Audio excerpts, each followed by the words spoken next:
जितने भी धरने प्रदर्शन हुए हैं उसमें मूल रूप से एक मुद्दा रहा है कि कई बार कई लोगों के कारण पेपर आउट हो जाता था। उसमें कई प्रतियोगी जो परीक्षाओं की छात्र तैयारी करते थे उनके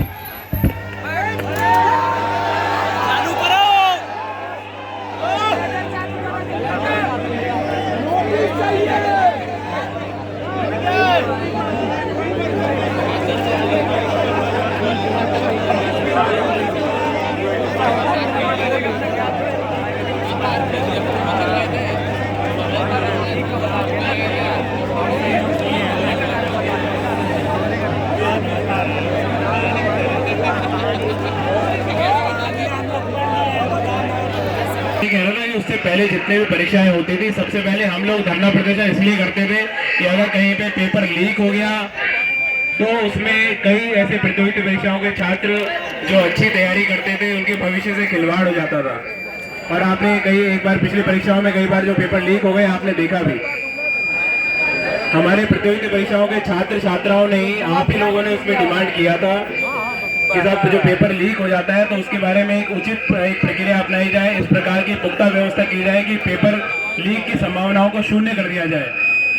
और उसमें हमारे प्रतियोगिता परीक्षाओं के छात्रों ने एक अनुरोध ये किया था कि इसमें कई बार जो प्राइवेट इंस्टीट्यूशन अगर केंद्र बनते हैं तो वहाँ से पेपर लीक होने की बहुत सारी घटनाएं हो जाती है और जिसके कारण पूरी परीक्षा डिले होती है। बहुत सारे जो हमारे छात्र हैं उनकी उम्र निकल जाती है और एक भी परीक्षार्थी की उम्र निकल जाए उस पर क्या पीड़ा बीतती होगी उसका एहसास आप सबको भी है, उसका एहसास हमको भी है, उसका एहसास सरकार को भी है।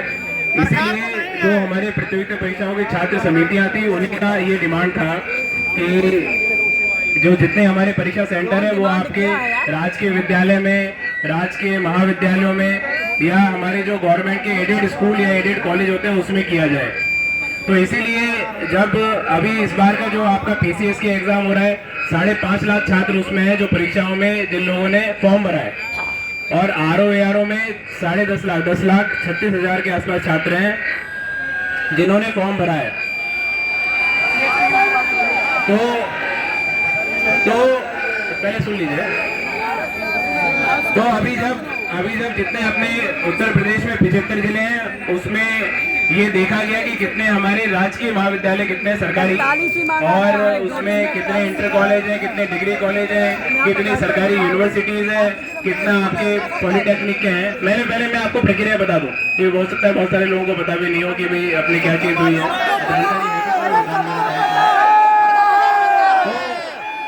हाँ, एक सेकेंड। तो उसमें तो इसीलिए 5.5 लाख छात्र हैं और सेंटर इनको जो आवश्यकता थी वो 1758 केंद्रों की अगर एक दिन में परीक्षा कराई जाए तो। और चूंकि एक दिन में 1758 सरकारी हमारे पास विद्यालय महाविद्यालय पूरे यूपी में या जो आपके डिग्री कॉलेज या यूनिवर्सिटीज को मिला के उतने नहीं थे, तो इसीलिए जितने हमारे पास अवेलेबल थे उसमें 5.5 लाख छात्रों की एक साथ परीक्षा करना मुश्किल था। इसलिए वो 2 दिन में परीक्षा कराने का निर्णय वो लिया गया ताकि कोई प्राइवेट कॉलेज को या प्राइवेट विद्यालय को परीक्षा केंद्र ना बनाया जाए और केवल सरकारी विद्यालय, सरकारी कॉलेज या हमारा जो एडेड कॉलेज है वही परीक्षा केंद्र रहे। इसके पीछे का पूरा औचित्य है। और ये पूर्व में जो परीक्षा हुई थी उसका पेपर लीक हो गया था, छात्रों ने ये मांग सरकार से की थी, इसीलिए वो प्रक्रिया अपनाई गई। दूसरा जो विषय है नॉर्मलाइजेशन का, चूंकि अगर 2 दिन में एग्जाम होगा तो उसमें पेपर अलग अलग होना ही होना है, इसलिए नॉर्मलाइजेशन की एक बात है। नॉर्मलाइजेशन के संदर्भ, हाँ एक मिनट,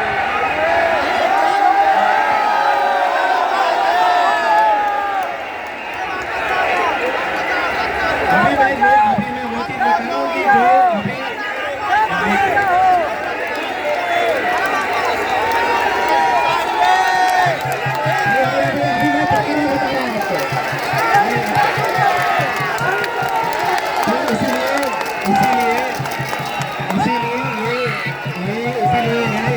अभी तो ये मैं बोल रहा हूँ जो जीरो में आप लोग को बता दिया, मैं कोई नई बात तो बोल नहीं रहा हूँ, ये तो बताइए आप लोगों को।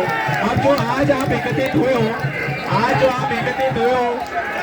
आप इसलिए एकत्रित हुए हो कि ताकि भाई ये परीक्षा जो है वो 2 दिन में ना करा के 1 दिन में कराई जाए। और दूसरा, अगर 1 कैंटीन में होगी तो नॉर्मलाइजेशन ना हो।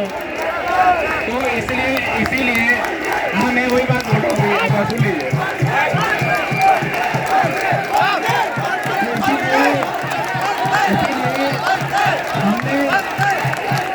इसीलिए हम लोग आए हैं आपके साथ बात करने, इसलिए हम लोग आए हैं आपसे वार्ता करने के लिए, इसलिए हम लोग आए हैं आपसे वार्ता करने के लिए, इसलिए हम लोग आए हैं आपसे वार्ता करने के लिए। ये जो निर्णय लिया गया था, ये जो निर्णय लिया गया था वो यही सोच के लिया गया कि छात्रों की डिमांड है पेपर लीक ना हो, किसी के भविष्य से खिलवाड़ ना हो, और किसी के भविष्य से खिलवाड़ ना हो। सुन लो, मैं पूरी बात अपनी बात कंप्लीट कर लूँ पहले। तो ये आपने ये बात बोला है, आपने ये बात बोला है। अरे मुझे बोलने दो, मैं अपनी बात को कंप्लीट कर लूँ, मैं कर लूँ फिर तुम्हारी सुनूंगा, फिर तुम्हारी बोलना। अरे उसका हाँ एक हाँ उसका बताते हैं, एक मिनट। अच्छा इसमें एक सेकंड, इसका जवाब एक मिनट, इसका जवाब अभी आपको सचिव साहब भी एक बार देंगे। तो चूंकि 5.5 लाख छात्र हैं, तो 5.5 छात्र लाख एक साथ नहीं हो पाता था, इसलिए उसको जब 2 दिन में करना पड़ा, तो फिर बाकी दिनों में करने का औचित्य नहीं है। इसलिए जब संख्या डिवाइड करनी है तो इसलिए ऐसा ना हो कि भाई 4 लाख का एक दिन कर ले, 1 लाख का करें, बराबरी के लिए भी 2 दिन में कर दिया। अब बाकी डिटेल में एक बार अब आपको इसकी प्रक्रिया के बारे में सचिव साहब जो है एक बार वो आपको बताएंगे। उसके बाद में आपकी क्या, हाँ एक मिनट, अरे सुन लो, अब आप सुन लो, हम भी आपके बीच के लोग सुन लीजिए। तो अरे मेरी बात सुनो, मैं कहता हूँ इसमें इसका एक मिनट नहीं, मैं नाम कहूँगा, नहीं मैं वो नहीं कह रहा हूँ, नहीं एक सेकंड में, अरे एक सेकंड, जो आपने एक सवाल ये उठाया है कि साहब 75 जिले हैं साहब, एक अरे सुन लो पहले कि 75 जिले हैं, 41 में क्यों हो रहा है, तो इसका एक बार जवाब आपको एक बार सचिव साहब दे देंगे। उसके बाद में आपकी जो बात है, किसी एक व्यक्ति या 2 व्यक्ति आपने बात कर बता देना, उसके बाद में फिर हम बता देंगे उसको, ठीक है। हेलो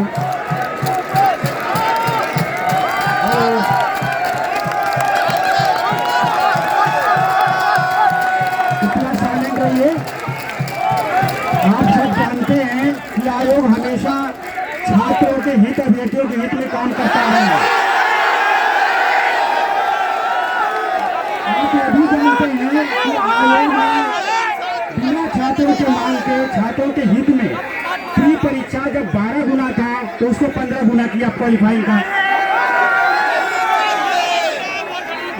आप ये भी जानते हैं कि सब्जेक्ट के कारण स्केलिंग लागू था,